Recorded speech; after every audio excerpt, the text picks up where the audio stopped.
And welcome to Skynomics academy. My name is Sunil Kumar Yadav और आप जैसा कि आप स्क्रीन पर देख पा रहे हैं, आज से हम लोग क्लास 10th के सीबीएसई के लिए जो हिस्ट्री का चैप्टर होगा उसको डिस्कस करेंगे।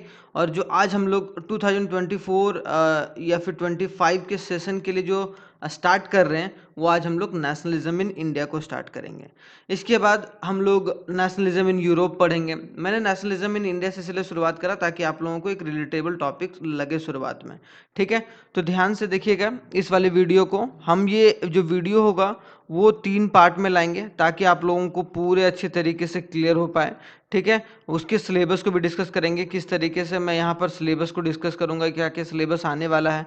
तो आप लोग शानदार तरीके से यहाँ पर जानने को मिलेगा कि आखिरकार भारत में देशभक्ति की भावना किस तरीके से जगी और किस तरीके से भारत जो है वो आज़ाद हुआ है कि नहीं, या फिर क्या क्या पापड़ बेले गए हमारे नेशनल लीडर्स के द्वारा। तो वो सब सारी चीज़ों के बारे में डिस्कस करेंगे। तो पार्ट 1 है ये हमारा। ठीक है, तो चलिए हम लोग डिस्कस कर लेते हैं सबसे पहले सिलेबस। तो अगर सिलेबस में देखा जाए जो नेशनलिज्म इन इंडिया है, तो नेशनलिज्म इन इंडिया का जो सिलेबस है, पहला है India during a world war 1। देखो 2 वर्ल्ड वॉर हुआ, एक हुआ 1914 से लेकर 1918 तक। ठीक है, और जो दूसरा वर्ल्ड वॉर हुआ वो 1939 से लेकर 1945 तक। ठीक है, जनरली ये माना जाता है। ठीक है, तो यहाँ पर फर्स्ट वर्ल्ड वॉर के समय भारत का कंडीशन कैसे था। हमारे देश में सत्याग्रह का आइडिया जो है कि एकजुट कर किस तरीके से हम लोग एक पावर के खिलाफ लड़े, उसके बारे में। फिर द रॉलेट एक्ट के बारे में, सत्याग्रह, इसी में हम लोग ये पढ़ेंगे जलियांवाला बाग के बारे में भी। फिर नॉन कॉपरेशन मूवमेंट क्या होता है, विड्रॉ, नॉन कॉपरेशन मूवमेंट को विड्रॉ क्यों कर लिया गया, साइमन कमीशन क्या है, सॉल्ट मार्च और Dandi march, Gandhi Irwin pact क्या है, limitation and civil disobedience movement और सेंस ऑफ कलेक्टिव बिलोंगिंग। तो आज हम लोग ये दोनों चीज़ को डिस्कस करेंगे। फिर आगे जो होगा वो हम लोग सॉल्ट मार्च तक, मतलब ये वाला सेकंड पार्ट में डिस्कस करेंगे, नॉन कॉपरेशन, साइमन कमीशन और डांडी मार्च। तो ये हम लोग तीनों किसमें पार्ट सेकंड में करेंगे। ठीक है, तो आज पार्ट फर्स्ट में जो हम लोग वो ये दोनों को डिस्कस करेंगे। तो हम लोग शानदार तरीके से जल्दी से देखते हैं। और पार्ट थर्ड में जो होगा Gandhi Irwin pact, civil disobedience का मूवमेंट का लिमिटेशन क्या रहा, किस तरीके से, और साथ ही साथ कलेक्टिव बिलोंगिंग किस तरीके से आया, मतलब हमारे देश में नेशनलिज्म का भावना लोगों के अंदर कैसे आया और किस तरीके से आगे लेकर चले। ठीक है, तो चलिए स्टार्ट करते हैं। इसमें थोड़ा सा खिलाफत मूवमेंट के बारे में भी हम लोग डिस्कस करेंगे। तो एक बार शानदार तरीके से देखते हैं कि पहला कि इफेक्ट या effects of first world war. जो फर्स्ट वर्ल्ड वॉर था उसका इफेक्ट क्या पड़ा। देखो जनरली जो बोला जाता है, first world war led a huge increase in the defence expenditure. क्योंकि उस वक्त क्या था कि ब्रिटिश हमारे देश में राज कर रहा था। कौन कर रहा था? ब्रिटिश राज कर रहा था। तो कहीं भी कुछ भी अगर हो रहा था या फिर कुछ भी अगर कहीं भी लड़ाई हो रहा था, उसमें ब्रिटिश का इन्वॉल्वमेंट तो रहता ही था। तो यहाँ पर बोला जा रहा है जिसकी वजह से ह्यूज डिफेंस का एक्सपेंडिचर किया गया, मतलब जो लड़ाई झगड़ा गोला बारूद वगैरह बहुत ज़्यादा खरीदा गया। ठीक है, कस्टम ड्यूटीज वेर रेज्ड, क्या कर दिया गया? कस्टम ड्यूटीज, कस्टम ड्यूटी मतलब जो टैक्स वगैरह है उसको बढ़ा दिया गया था, जिसकी वजह से हमारे देश के लोगों को बहुत दिक्कत हुआ था, क्योंकि पहले से ज़्यादा टैक्स उन लोगों को भरना पड़ रहा था। तीसरा चीज़ क्या हुआ? प्राइस ऑफ आइटम्स, मतलब चीज़ों का प्राइस, खाने पीने का चीज़ों का प्राइस जो था वो डबल हो गया। प्राइस डबल बिटवीन 1913 से लेकर 1918 के बीच में, जब ये फर्स्ट वर्ल्ड वॉर चल रहा था। क्यों? क्योंकि जो सारा जो फूड था वो आर्मी को फीडअप करने में लगा दे रहा था। कौन? ब्रिटिश। तो हमारे यहाँ मतलब भारत में खाना बच नहीं जाता था, जिसकी वजह से खाना का जो डिमांड है वो बढ़ गया। और जब कोई भी चीज़ का अगर डिमांड बढ़ जाता है तो उसका प्राइस जो होता है वो अपने आप ही बढ़ जाता है। तो प्राइस बढ़ने की वजह से, डबल प्राइस होने की वजह से कहीं ना कहीं क्या हुआ, बहुत सारे लोग जो थे वो भूखे भी मर गए। मतलब क्या कि देखो यहाँ बोला जा रहा common people were worst affected, कि कॉमन पीपल जो था उनको बहुत ज़्यादा झटका मिला एक तरीके से प्राइस के राइज होने से। ठीक है, उसके बाद force recruitment of rural people, और दूसरी तरफ क्या किया गया कि आर्मी की ज़रूरत पड़ती थी, बहुत सारे लोग मर रहे थे।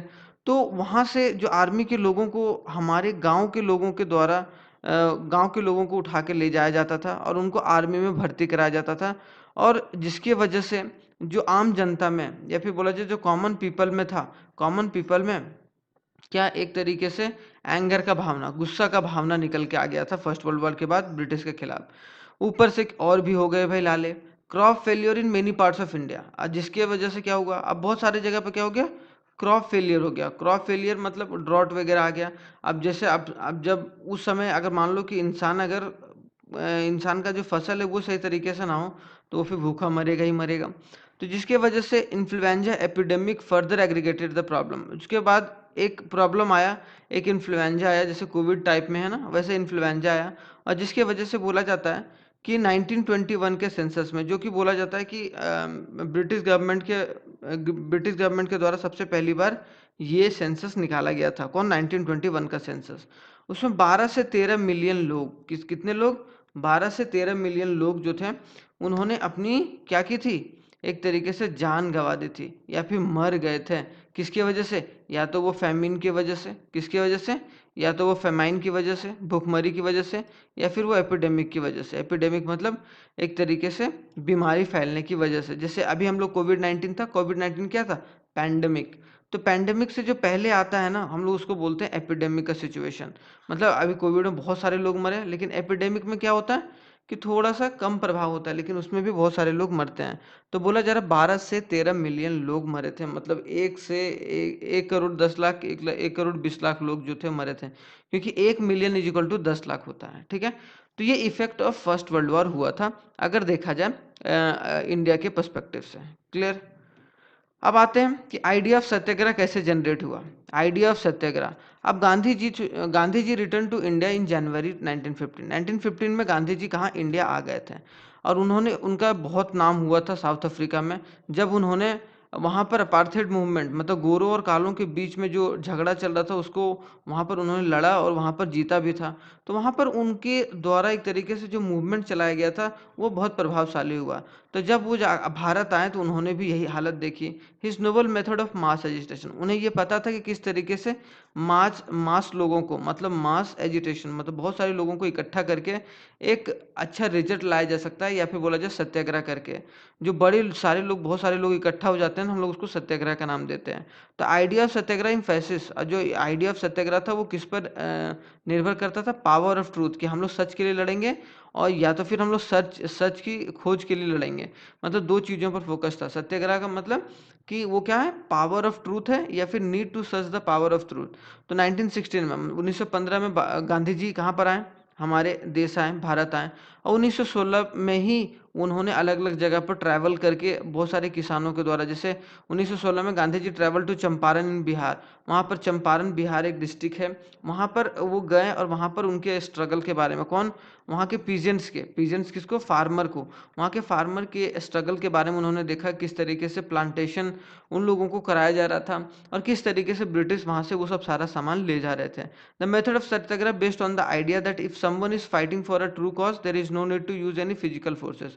और दूसरी तरफ गांधी जी का ये मानना था कि अगर आप सच की लड़ाई के लिए, आप ट्रूथ की लड़ाई के लिए आप लड़ रहे हो, कुछ भी सत्याग्रह कर रहे हो, तो आप लोगों को लड़ाई झगड़ा नहीं करना है, मतलब कोई फिजिकल फोर्स, मतलब गोला बारूद आप लोगों को नहीं छोड़ना है, आप लोग शांतिपूर्वक भी लड़ सकते हैं। तो Gandhi ji believe that satyagrahi could not win the battle through a non violence, वो मानते थे कि नॉन वायलेंस तरीके से कभी भी कोई भी चीज़ को जीता नहीं जा सकता है। हम लोग अगर शांति से रहेंगे और शांति से अगर कुछ चीज़ प्रोटेस्ट करेंगे तो हम लोग वो चीज़ हासिल कर सकते हैं जिस चीज़ के लिए आप सत्याग्रह करना चाह रहे हैं। तो I hope so the idea of satyagraha कहाँ से निकल के आया? गांधी जी लौटने के बाद निकल के आए हमारे देश में।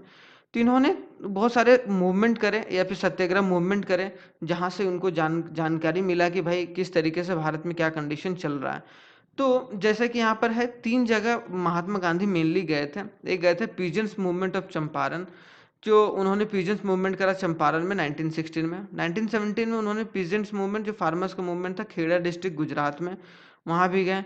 और जो एक था अहमदाबाद में मिल वर्कर के साथ मिलकर उन्होंने वहाँ पर भी मूवमेंट करी 1 साल। तो करीबन करीबन 1916, 1917 और 1918 में, ये 3 साल इन्होंने एक तरीके से देश को जानने में या वहाँ के कॉमन पीपल को जानने में निकाल दिया, ताकि इनको एक तरीके से सत्याग्रह मूवमेंट में लाया जा सके। तो ये देखिए आप, ये यहाँ चंपारण डिस्ट्रिक्ट है, यहाँ पर खेड़ा डिस्ट्रिक्ट है, ठीक है, गुजरात में, और ये अहमदाबाद है। तो ये चीज़ आपको पता होना चाहिए मैप के थ्रू भी, ठीक है। तो I hope so organise satyagraha movement भी आपको पता चल गया होगा। अब आते हैं कि रॉलेक्ट एक्ट। अब 1918, 1916, 17, 18 हम लोगों ने 3 चीज़ पढ़ा अभी। 1916 में क्या हो गया? 1915 में गांधी जी वापस आए। 1916 में वो चंपारण डिस्ट्रिक्ट गए। 1917 में वो खेड़ा डिस्ट्रिक्ट गए, और 1918 में वो अहमदाबाद गए जो मिल वर्कर से मिलने के लिए।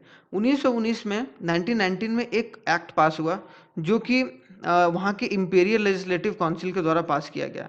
इम्पेरियल मतलब जैसे हमारा आज है ना पार्लियामेंट है, सेम उसी तरीके से ब्रिटिश का क्या हुआ करता था, इम्पेरियल लेजिस्लेटिव काउंसिल। उन्होंने एक कानून पास करा। क्या पास करा भाई 1919 में, which gave them a power to arrest anyone, जो कि एक कोई मतलब एक कानून पास करा जो कि पावर देता था कौन, ब्रिटिश आर्मी को, कि किसी को भी आप अरेस्ट कर सकते हो विदाउट एनी ट्रायल, कि आप बिना उसको कोर्ट कचहरी ले जाए आप उसको अरेस्ट करके जेल में डाल सकते हो अगर कोई मास मूवमेंट कर रहा है, मतलब या फिर बोला इकट्ठा कहीं हो रहा है और कोई पॉलिटिकल एक्टिविटी कर रहा है। मतलब उनको ये बोला गया कि इकट्ठा होने से बैन, अगर कोई होता है तो उनको जेल हो जाएगा। ठीक है, तो ये चीज़ बोला गया उस कानून में, जिसकी वजह से गांधी जी ने गुस्सा होके या फिर गुस्सा या जो भी बोल लो, 6 अप्रैल 1919 में Gandhi ji launch nationwide satyagraha against the propose of Rowlatt act. तो 1919 में 1919 में 6 अप्रैल को उन्होंने क्या करा, एक सत्याग्रह का लॉन्च करा कि भाई सब लोग आइए और इस जो काला कानून है, ब्लैक एक्ट है, उसके खिलाफ आप लोग सब रोड पर आइए ताकि ब्रिटिश को ये कानून वापस लेना पड़े। ठीक है, तो ये एक रॉलेट एक्ट था। क्लियर, तो अब यहाँ पर इसको डिटेल में हम लोग समझते हैं कि रॉलेट एक्ट से हुआ क्या। तो रॉलेट एक्ट पास किया गया भाई इंपीरियल लेजिस्लेटिव काउंसिल के द्वारा 1919 में। ठीक है, Indian members did not support the act, जो इंडियन मेंबर थे, जो भी इंडियंस थे, उन्होंने कभी ये चीज़ को सपोर्ट नहीं करा।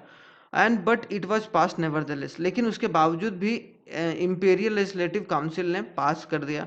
The act was enormous power, और वो एक्ट क्या देता था, एक बहुत ज़्यादा पावर देता था ब्रिटिश गवर्नमेंट को कोई भी पॉलिटिकल एक्टिविटीज़ को दबाने का। मतलब कोई भी ब्रिटिश के खिलाफ आवाज़ नहीं उठा सकता। मतलब एक तरीके से कोई भी अपने राइट का, मतलब हमारे देश में ही हो भाई और हम ही अपने चीज़ों के लिए ना लड़ें, तो ऐसा कोई कानून बनाएगा तो फिर भारतीयों को बहुत दिक्कत हुआ।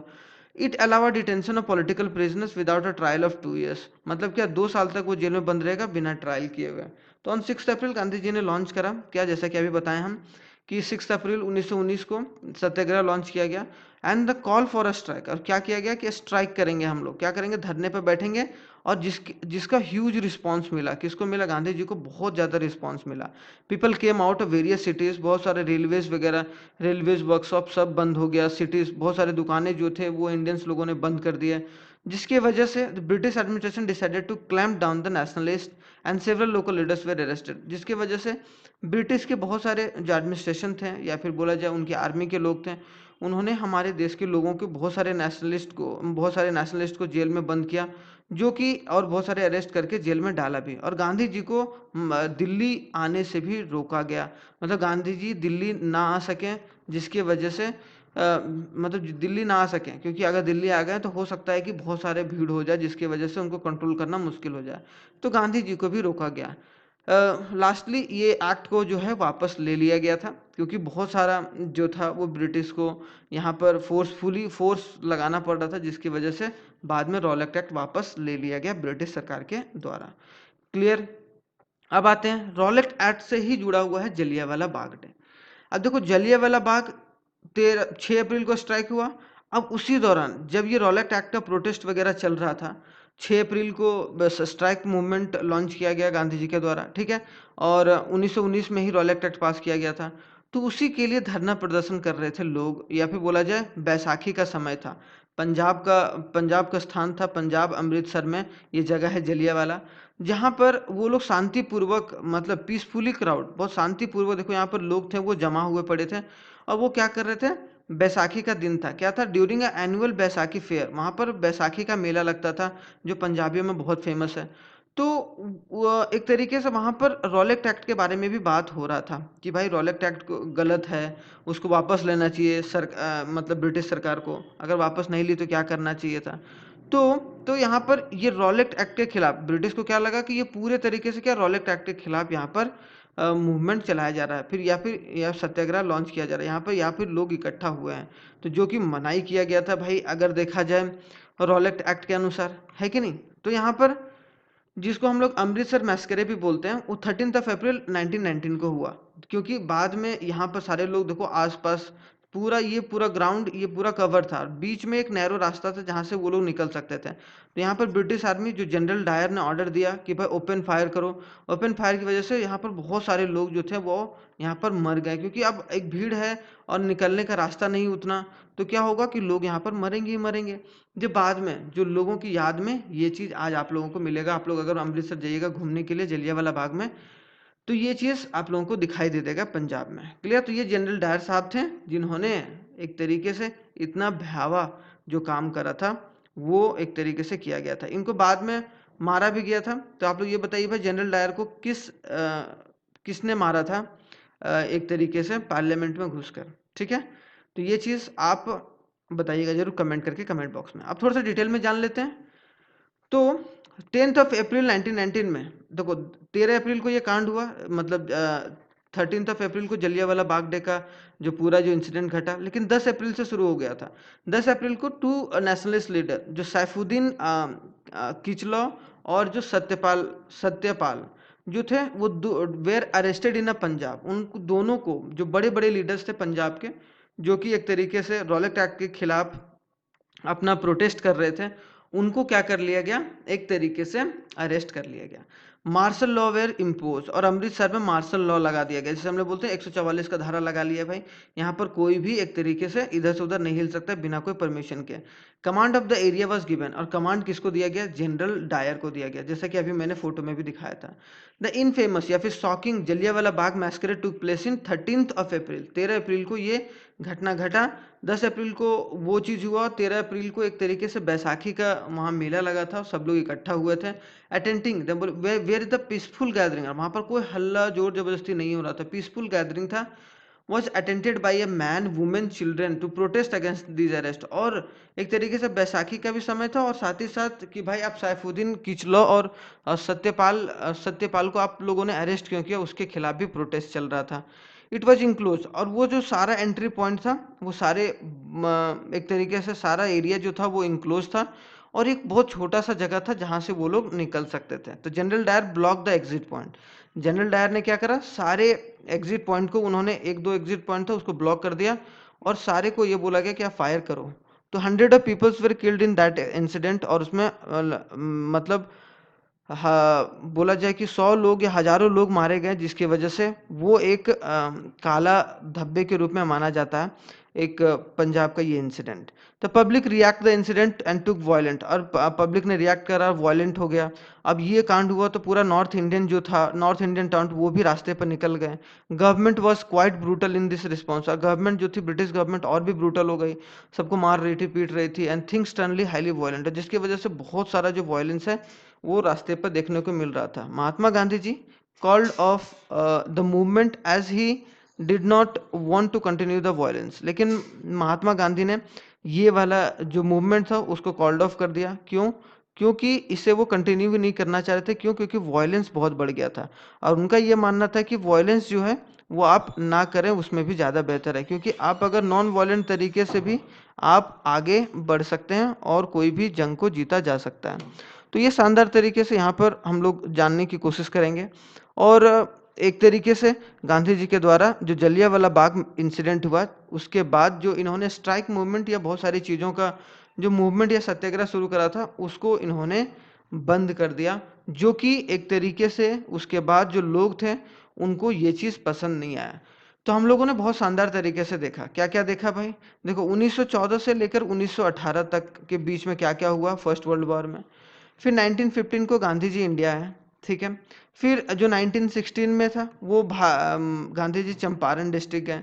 फिर 1917 में वो खेड़ा डिस्ट्रिक्ट गुजरात गए। फिर 1918 में वो कहाँ गए, अहमदाबाद गए। और 1919 में जो था वो क्या पास किया गया, वो पास किया गया एक तरीके से रॉलेट एक्ट। और रॉलेट एक्ट, और 1919 में ही वो रॉलेट एक्ट के खिलाफ, या फिर जो किचलॉ या फिर सत्यपाल मरी के अरेस्ट होने के बाद बैसाखी के समय जलियांवाला में वो जो मीटिंग हो रहा था, पीसफुल मीटिंग, तो वहाँ पर जलियांवाला बाग मैस्करे हुआ, जलियांवाला बाग मैस्करे हुआ, जिसमें हजारों लोग या फिर बोला जाए कि बहुत सारे लोग इंजर्ड हुए और मारे गए। तो ये एक तरीके से यहाँ पर ये चीज़ हम लोगों ने यहाँ तक पढ़ा 1919 तक। तो आई होप सो इसके बाद हम लोग कंटिन्यू करेंगे आगे, और नेक्स्ट वाले वीडियो में बहुत शानदार तरीके से जानेंगे नेक्स्ट पार्ट में क्या क्या हुआ था, सत्याग्रह मूवमेंट किस तरीके से चलाया गया था, नॉन कॉपरेशन मूवमेंट किस तरीके से आगे बढ़ाया गया था, सॉल्ट मार्च या जिसको बोलते हैं डांडी मार्च, उसको हम लोग शानदार तरीके से सेकेंड पार्ट में पढ़ेंगे। थैंक यू वेरी मच, जय हिंद। बहुत ही जल्दी मिलते हैं नेक्स्ट वीडियो में।